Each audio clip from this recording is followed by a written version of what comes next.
No resulta fácil referirse a la historia de la prehistoria, pero baste recordar aquí que la huella del hombre en la Tierra va recorriendo lo que convencionalmente se conoce como Paleolítico, Mesolítico y Neolítico, es decir, un muy largo periodo que se pierde en la noche de los tiempos, en el magma informe de una etapa de la Tierra en la que los cambios climáticos parecen testimoniar su fase genesíaca, hasta alcanzar el año 10.000 anterior a nuestra era.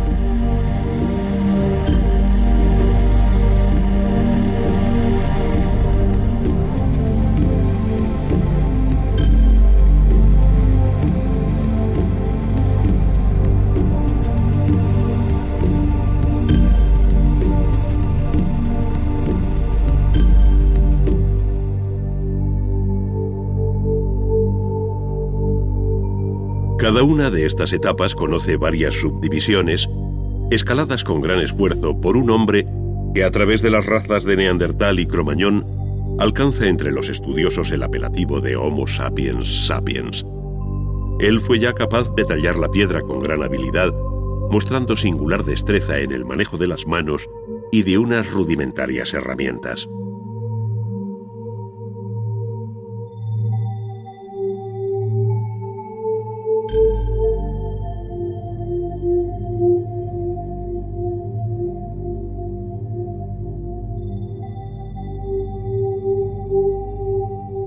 A este Homo sapiens sapiens se debe en definitiva el nacimiento del arte que llamamos paleolítico. Es el arte de las cuevas, el arte rupestre.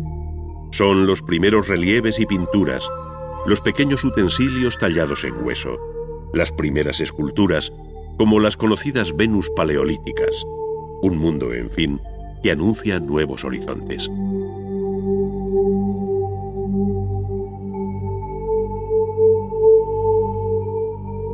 A este ciclo primero, que de un modo rudimentario y tópico se conoce como Edad de Piedra, siguió la Edad de los Metales, tras el descubrimiento y aplicación del cobre, bronce y hierro para muy distintos usos.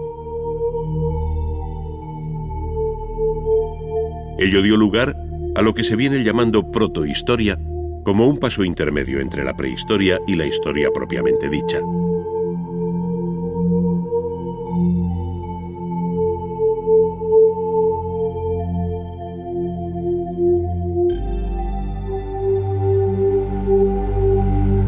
Coincidiendo con estos periodos últimos, surgieron las civilizaciones de Mesopotamia y Egipto, cada una con su historia particular, que en sus epígonos conducen a periodos más cercanos geográfica y cronológicamente.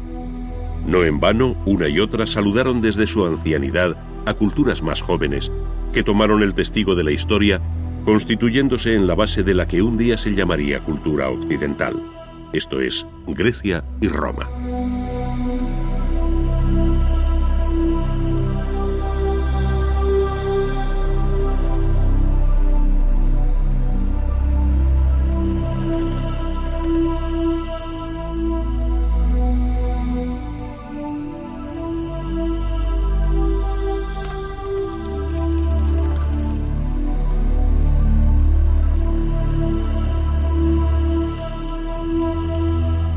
La balanza de la historia conoció así el contrapeso de la cultura clásica, desplazando hacia Occidente el protagonismo que hasta entonces había tenido Oriente, sobre todo en los cursos fluviales del Tigris, Éufrates y Nilo, cuyas aguas irrigaron tierras que por vez primera se roturaron, hasta dar el sabroso fruto de un arte milenario.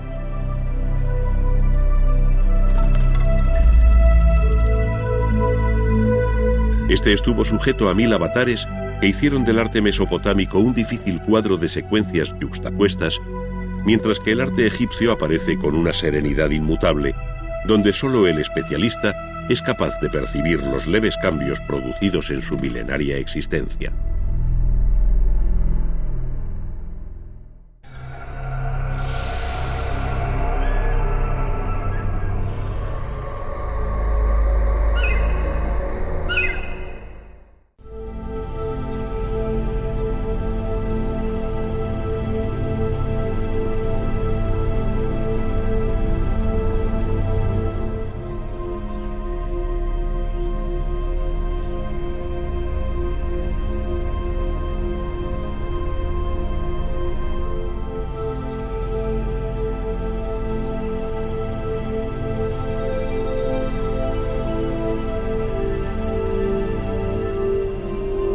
El arte ha acompañado al hombre desde que éste dio señales de un cierto grado evolutivo a partir del llamado Homo sapiens.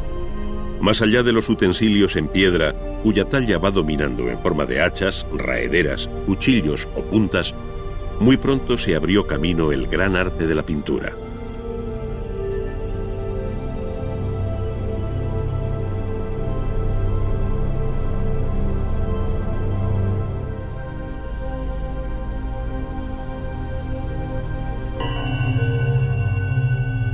No deja de ser un hecho más que sorprendente que el despertar de la humanidad esté asociado al temprano nacimiento del arte como una de sus manifestaciones más características. Se dirá que la finalidad del llamado arte prehistórico se vincula a la magia y a rudimentarias prácticas de iniciación, pero no es menos cierto que de sus composiciones emana una belleza que aquellos hombres de la época magdaleniense no dejaron de percibir.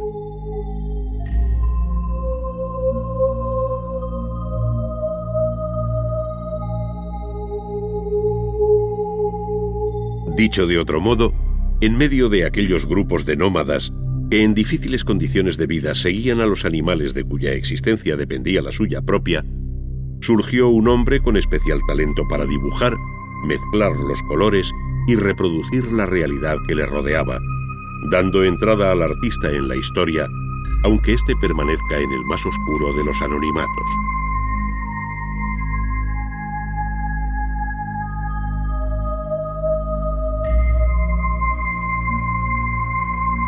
Es más, aun desconociendo sus nombres, la historia del arte universal será deudora para siempre de los artistas que hicieron de las cuevas de Altamira y Lascaux los primeros conjuntos de pintura mural, cuya grandeza y silencioso atractivo se hacen cada día más elocuentes. Es ciertamente pintura que habla de lo que le preocupa al hombre. Es una pintura documental. Es el reflejo de la dura realidad de aquellos cazadores y recolectores que en una cueva o en un abrigo natural plasmaron lo que sentían, lo que anhelaban, lo que temían. Fue a finales del Paleolítico Superior, entre los años 15.000 y 10.000 aproximadamente, antes de nuestra era, cuando, terminando la época glaciar, corrían por el virginal paisaje del sur de Francia y norte de la península ibérica bisontes, renos, ciervos, mamuts, caballos, toros, osos, cabras y otros muchos mamíferos que abandonaron estos parajes en busca de otros lugares más fríos.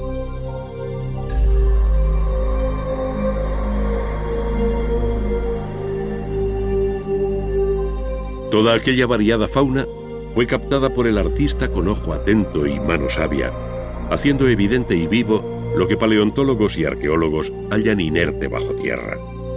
Sus excavaciones no hacen sino corroborar lo que el arte consagró visualmente.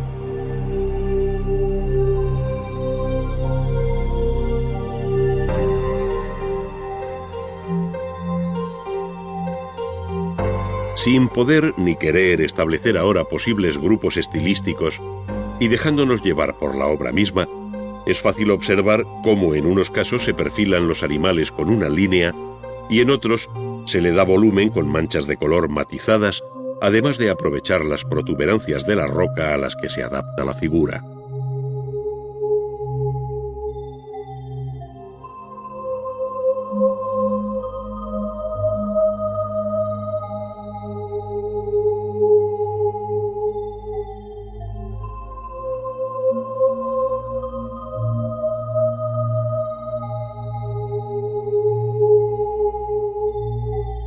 Por otra parte, a la visión estática de bisontes y caballos se contrapone la imagen dinámica de los animales a los que se ve correr y trotar.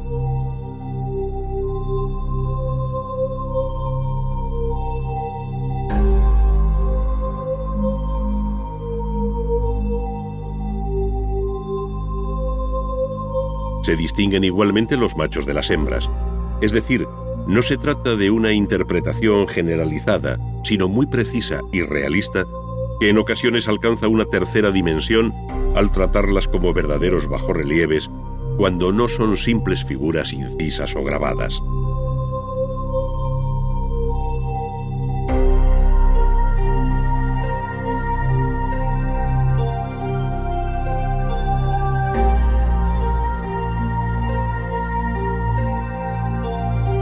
El arte rupestre evolucionó desde el Paleolítico hasta el Neolítico, cuando la figura humana irrumpe en la pintura al tiempo que pierden grandeza los animales. Con ello da a entender que estamos ante una nueva sociedad que descubre los beneficios de la agricultura, que entre otras cosas permitirá al hombre fijar su residencia en un lugar, perdiendo su anterior condición de nómada.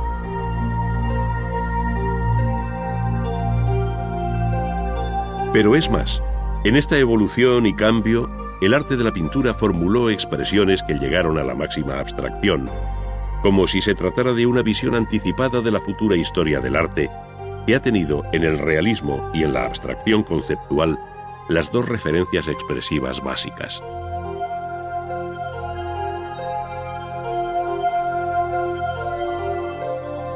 Desde otros ángulos se observa el nacimiento de la arquitectura, que llamamos megalítica por el gran tamaño de las piedras utilizadas, y cuyo desarrollo alcanzó la edad de los metales, enlazando así con las culturas históricas.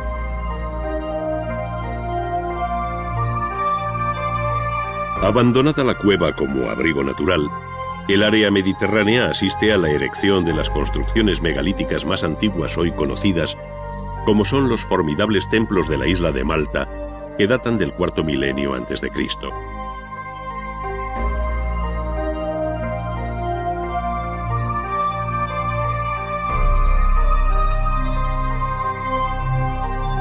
Más recientes son las construcciones megalíticas de la isla de Menorca, donde tanto las llamadas taulas como las navetas permiten ver el creciente refinamiento constructivo de estas construcciones bañadas por el sol.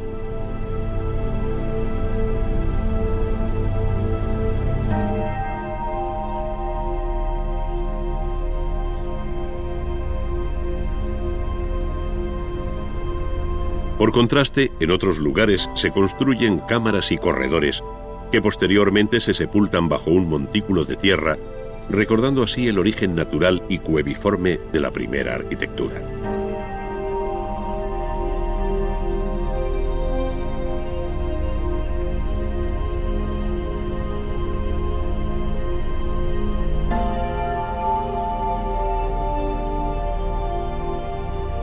Pero la construcción megalítica más conocida, y probablemente la más sorprendente de cuantas nos han llegado, es la de Stonehenge, en Gran Bretaña, erigida entre el tercero y segundo milenios. Su inserción en el paisaje, la vinculación solar con el solsticio de verano y la imponente masa de sus piezas revelan una técnica constructiva y un refinamiento conceptual que eclipsa la aparente rudeza de sus elementos.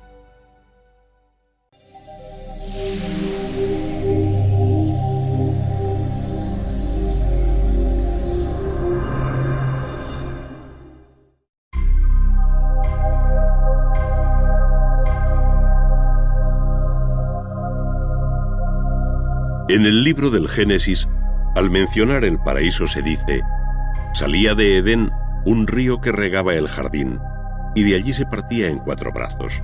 El primero se llamaba Pisón, el segundo Gijón, el tercero se llama Tigris y corre al oriente de Asiria, el cuarto es el río Éufrates. Tomó Yahvé al hombre y le puso en el jardín de Edén para que lo guardase. El Antiguo Testamento se refiere así a la tierra que los griegos llamaron Mesopotamia, esto es, la zona comprendida entre los ríos Tigris y Éufrates. Allí se asentarían pueblos y culturas rivales que, sin embargo, a partir de Sumer, alumbraron una de las civilizaciones más antiguas.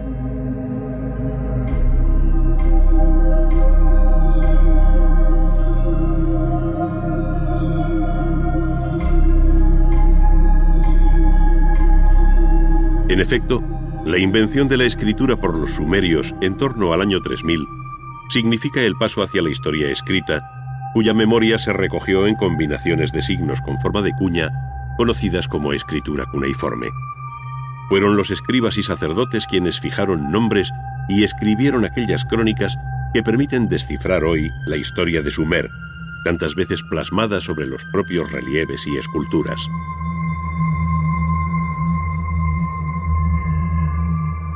Las primeras obras sumerias son las figuras de alabastro halladas en los templos y conocidas como orantes, por llevar en las manos una ofrenda. El esquematismo de sus ropas y anatomía contrasta con la expresividad del rostro, donde la abierta mirada se convierte en insondable enigma.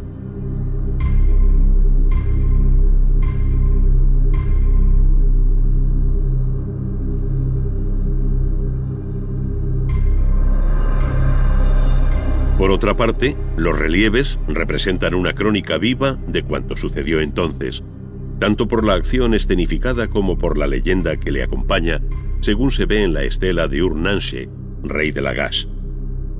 El monarca, siempre de mayor tamaño, aparece con su mujer, hijos y séquito, en el que no falta el copero, seguramente para celebrar el inicio de la construcción de un templo, a juzgar por los ladrillos que lleva el soberano sobre la cabeza.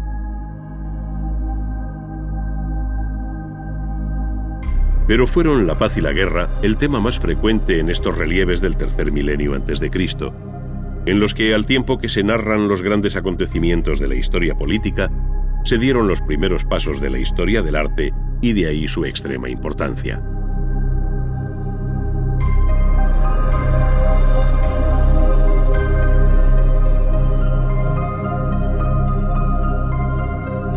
Efectivamente, la guerra y la paz vuelven a representarse en el llamado estandarte de Ur, hecho a base de lapislázuli e incrustaciones de concha de nácar. En una de sus caras, con un claro sentido narrativo y en varios registros superpuestos que se leen de abajo a arriba, desfila el rico botín apresado al enemigo. Mientras, en la parte alta se celebra una fiesta en la que el rey y su corte comparten bebida, escuchando a una cantante y un arpista.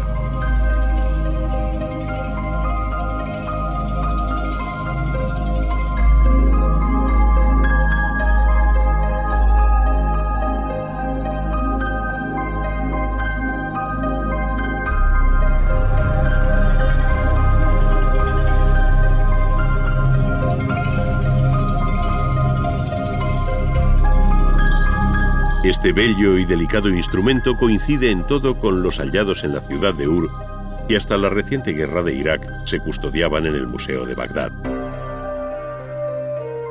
Las ciudades-estados de Sumer sucumbieron en la segunda mitad del tercer milenio ante el empuje arrollador de Sargón de Akkad. Sus descendientes ampliaron los límites geográficos del imperio acadio hasta el Kurdistán, con campañas militares como la que recuerda la célebre estela de Naram Sin. Allí, en opinión de André Parrot, vencedores y vencidos escenificaron una primera versión del cuadro de las lanzas de Velázquez.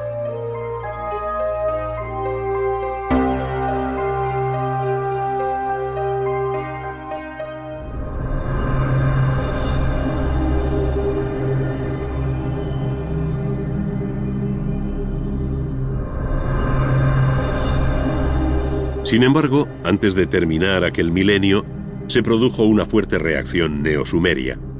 Fue entonces cuando se construyeron los colosales zigurats, como el de Ur, con ladrillos secados al sol o cocidos, dando lugar a una imagen que viene identificándose como la bíblica Torre de Babel, cuyo esquema aterrazado se repetirá en la futura arquitectura religiosa de Mesopotamia. En este periodo acadio se multiplicaron las efigies de Gudea, señor o patesi de la ciudad de Lagash. Son obras hechas en diorita, en las que la bella dureza del material pulimentado se identifica con el refinamiento de un poder fuerte y sin fisuras, como fue el de Gudea y su hijo Ur-Ningirsu. Sus imágenes debieron de tener igualmente un carácter votivo, estando dedicadas a distintas deidades, según relatan las inscripciones que les acompañan. Su fuerte complexión, la concepción cerrada y prieta de la escultura, así como la ausencia del menor movimiento, tienen algo de eterna plegaria ante un dios ausente. Por el contrario, esta relación con la divinidad se hace patente en el llamado Código de Hammurabi, rey de Babilonia, labrado en una piedra de extrema dureza, como es el basalto negro, y conservado hoy en el Museo del Louvre. Este código fijó en el siglo XVIII a.C. la primera colección legislativa de la historia del derecho, que se inicia con estas palabras: entonces Anum y Enlil me designaron a mí, Hammurabi, príncipe piadoso, temeroso de mi Dios, para que proclamase en el país el orden justo. Dentro del arte mesopotámico, y de acuerdo con los continuos cambios políticos y militares que hacen de estas tierras una historia entretejida con el dolor y la guerra, destaca el capítulo correspondiente a Asiria.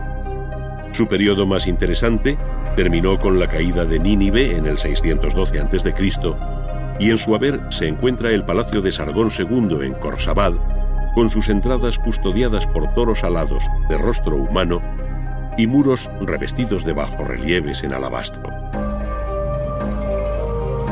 En esta línea son igualmente inolvidables los relieves del palacio de Asurbanipal en Nínive, cuyo hieratismo descriptivo, pleno de silenciosa tensión, contrasta con las movidas escenas de caza de los relieves del palacio de Nimrud, la antigua Kalu, que mandó construir Asurnasirpal II en el siglo IX a.C.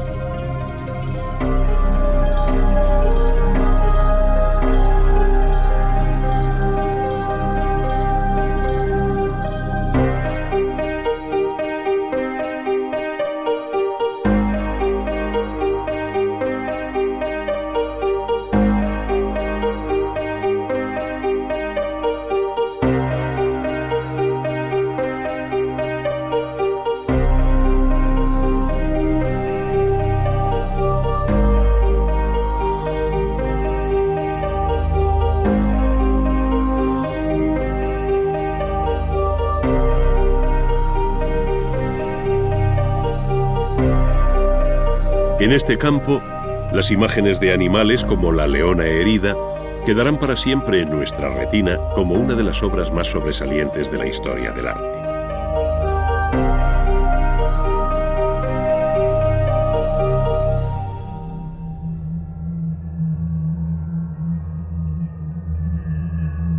Aquella herida fatal parecía anunciar la sufrida por el propio imperio asirio ante la coalición de babilonios, escitas y medos que dieron lugar a una segunda edad de oro de Babilonia.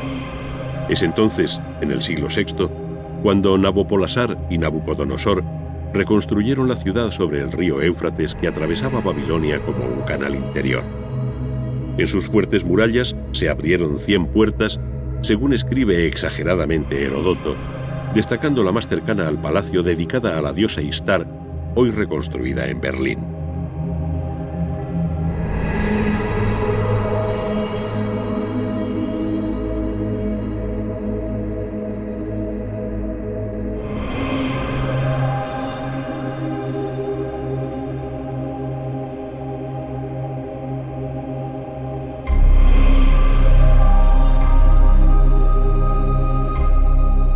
Su decoración en cerámica vidriada y polícroma enfatizaba el arranque de la vía de las procesiones que terminaba en el templo del dios Marduk sobre un formidable zigurat.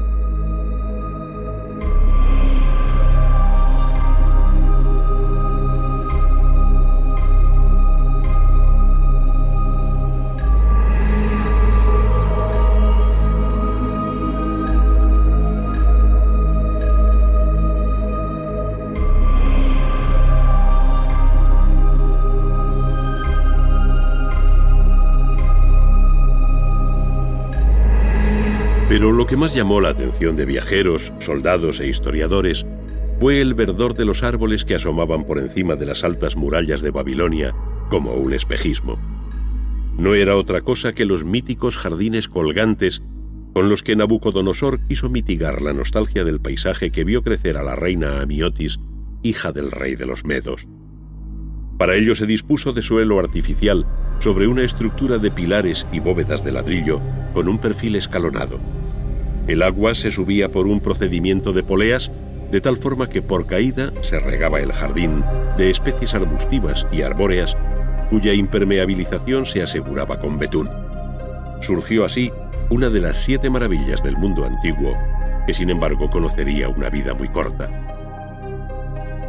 En el año 539, Ciro de Persia entró en la ciudad y allí terminó su hegemonía.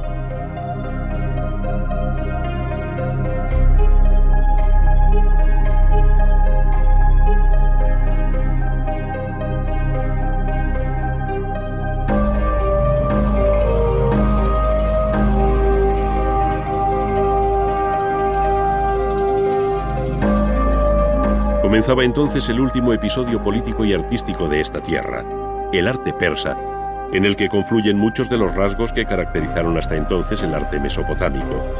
Los palacios o apadanas de Persépolis y Susa, en Irán, unidos a los nombres de Darío y Jerjes, señalan el final brillante de este imperio, coetáneo al arte clásico griego que sucumbió ante la llegada de Alejandro Magno, el vencedor de Darío III. Poco después, el mismo Alejandro decía adiós a la vida en la milenaria ciudad de Babilonia.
Es muy conocida la definición de Egipto como don o regalo del Nilo, según escribió el historiador griego Heródoto. Y es que efectivamente el río Nilo viene a ser la líquida columna vertebral de una cultura cuyo arte e historia se identifican de modo muy especial con su marco geográfico.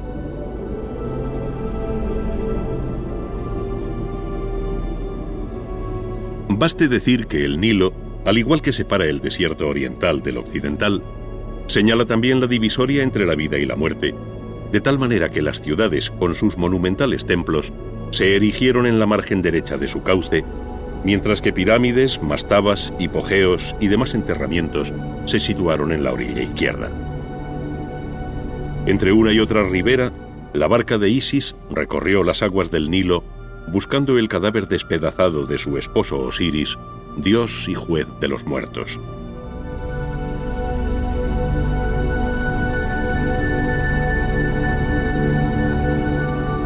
Pero el agua también es vida, y el Nilo, en sus periódicas crecidas, proporcionó el limo fertilizante que convirtió sus orillas en un feraz vergel.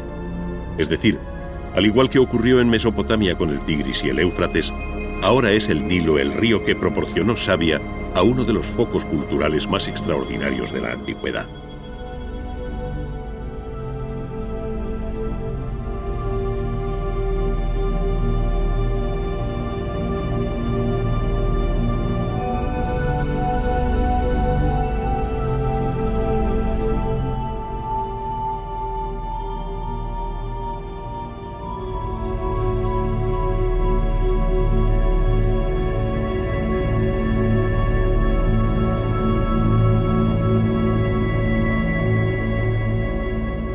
A diferencia de Mesopotamia, el arte egipcio mantuvo siempre una unidad conceptual y estilística a lo largo del tiempo que parece sobrenatural, inmutable y siempre enigmática, que sobrecoge no solo por la perfección alcanzada en sus obras, sino por la vocación de eternidad con la que fueron concebidas.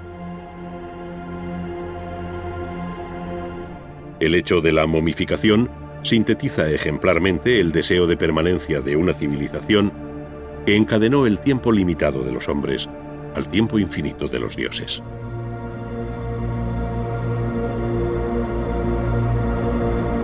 La propia arquitectura parece emular las sugerencias del paisaje que acompaña al río cuando se observa sobre el Valle de los Reyes la punta de El Qurn, cuyo perfil piramidal es toda una profecía. Por otra parte, imponentes acantilados como el de Deir el-Bahari dan abrigo al templo tumba de la reina Hatshepsut, mientras que aguas arriba, en Abu Simbel, la montaña se dejó vaciar para dar forma a los templos que Ramsés II erigió para sí y su esposa Nefertari, cuyas fachadas fueron labradas con colosales esculturas.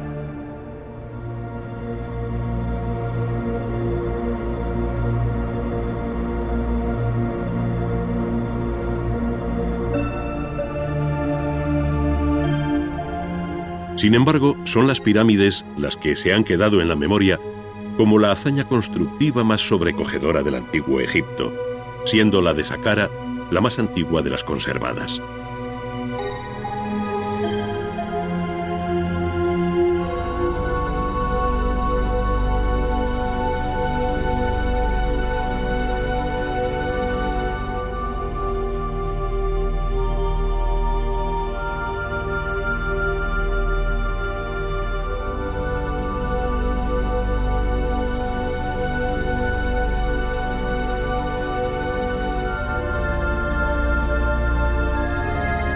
Pero las pirámides más conocidas son, sin duda, las de la Cuarta Dinastía en Giza, cerca del Cairo.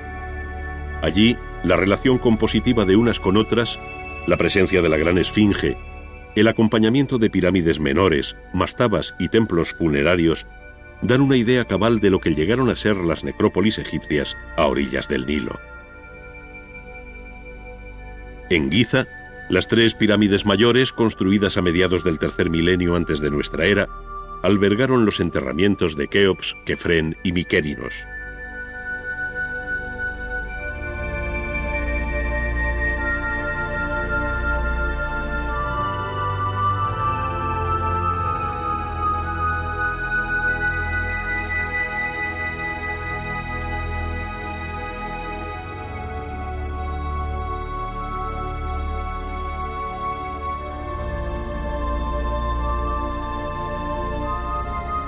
Cuentan con un templo pórtico de acogida para recibir el cuerpo momificado del faraón, una larga avenida que termina en un segundo templo funerario a los pies de la pirámide y finalmente la propia pirámide.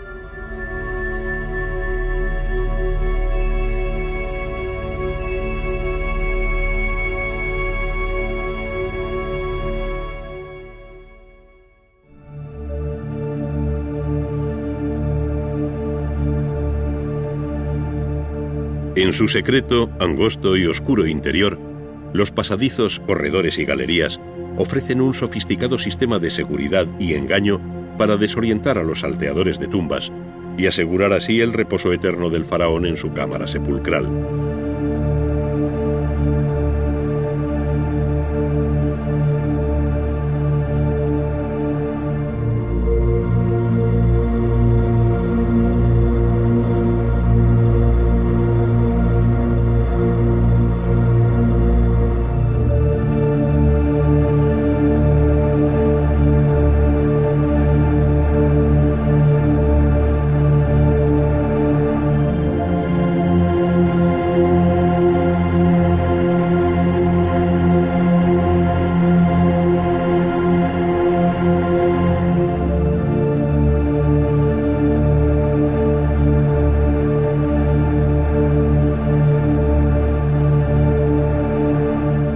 En sus inmediaciones, otras menores, en las que se enterraron esposas, hijos y demás parientes del faraón.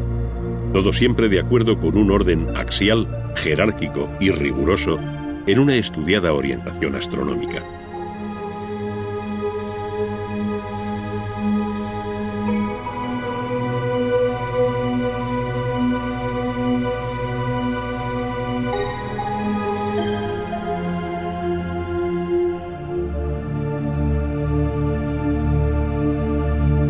Las 3 pirámides se yerguen hoy con silencioso orgullo como una referencia en el paisaje, como un accidente montañoso en su orografía.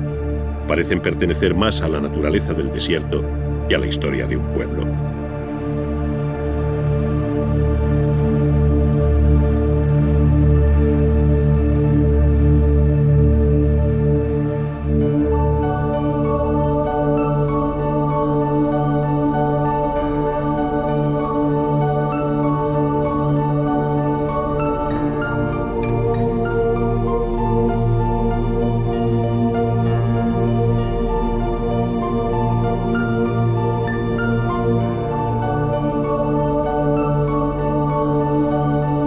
Todas las cámaras funerarias de los enterramientos construidos o excavados en la roca conservan bajorrelieves y pinturas en los que se resume la vida del difunto, que a su vez arrastra toda una historia visual del mundo que le rodeó, como sucede en la de Tutankamón, donde además se encontró intacto el riquísimo ajuar funerario que le acompañaba en el más allá.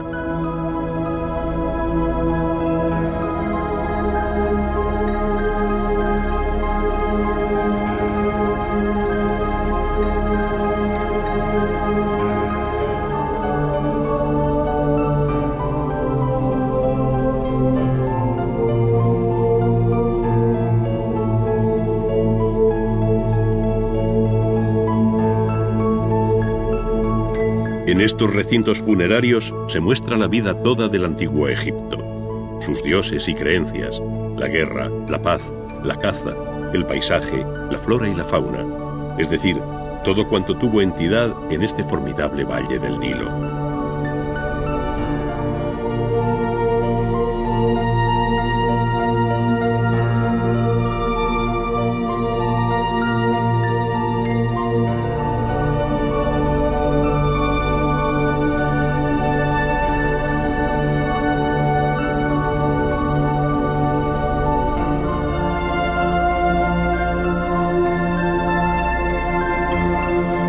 La realidad así descrita no solo se refleja con exactitud, sino con un evidente deseo de anhelo artístico sobre peculiares cánones de frontalidad, proporción y sentido del color.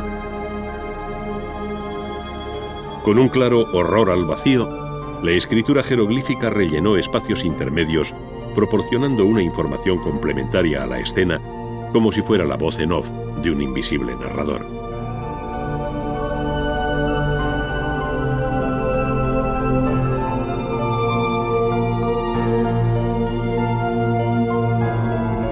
Aquellos mismos cánones fueron también compartidos por el relieve y la escultura exenta, donde la conocida imagen del escriba sentado se repite con pocas variantes formales bajo la quinta dinastía.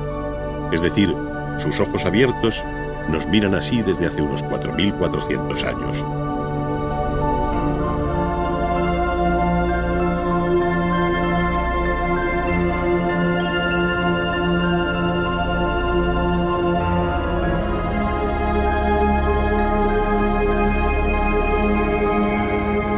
Finalmente, cabe añadir que la escultura egipcia pulsó todos los registros posibles, desde las grandes estatuas que compiten con la arquitectura o se encuentran aisladas en medio del desierto, hasta la delicada belleza de retratos como el de la reina Nefertitis en sus distintas versiones, cuyo rostro representa una de las más altas expresiones artísticas de todos los tiempos.